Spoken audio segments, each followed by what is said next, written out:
పడక పడక పిచ్చివాడి చేతిలో పడ్డారు మన విద్యార్థులంతా కూడా.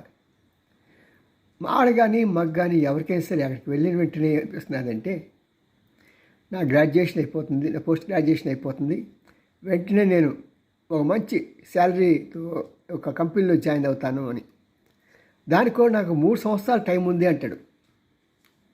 బాగా బాగా చెప్పారు.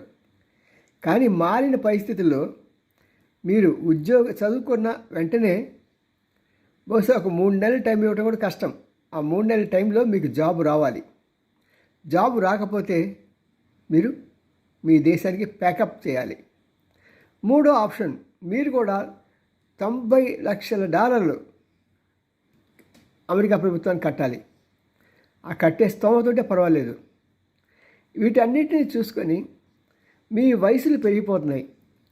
నేను చాలామందికి పరిశీలిస్తున్నాను, 29 ఆడగాని మగ్గాని 29, 30, 32, 34లో ఉన్నాయి. మీరు జీవితానికి ఎక్కడ స్థిరపడతారు, ఎప్పుడు స్థిరపడతారు, మీ పెళ్ళిళ్ళు ఎలాగా అని ఆలోచించట్లా. ఏ రోజు ఆ రోజు ఎంజాయ్మెంట్ ఎంజాయ్మెంట్ ఎంజాయ్మెంట్ అంటున్నారు. దానివలన మాకయ్యా బాబు, నీకే సమస్య, దేశానికి సమస్య అండి, రాష్ట్రానికి సమస్య.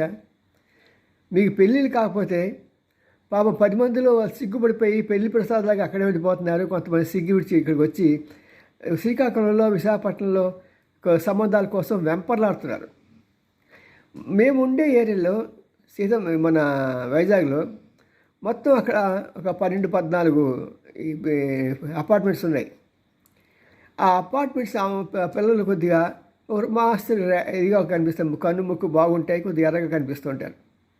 మరి శ్రీకాకుళంలో ఒక బ్రీడ్ ఉంటుంది, అది మంచి ఎరుపు రంగులో ఉంటుంది. సో అక్కడికి వచ్చి పైసా కట్నం లేకుండా వాళ్ళ అమ్మాయిని పెళ్లి చేసుకుంటున్నారు. మరి అక్కడికి వెళ్ళినా వాడు ఆ విజాత్యం పోకుండా పెద్ద ఫోజు కొడుతూ అతగాడేమో హోటల్లో ఉంటాడు, పిల్లాడేమో పుట్టింటే వదులుతాడు, మళ్ళీ భోజనాలన్నీ కూడా మరి ఇక్కడ అత్తింటి నుంచే. ఎందుకు దౌర్భాగ్యం? పైసా కట్నం లేదండి, అది మాట్లాడటం చేత కాదు, అయినా వివేకుడు అయిపోతారు వీళ్ళు బాబుకి. ఇక్కడే ఎంతోమంది ఉన్నారు, వాళ్ళని చక్కగా సెలెక్ట్ చేసుకోండి. మీ తండ్రులకి చెక్ పెట్టాల్సిన సమయం వచ్చేసింది.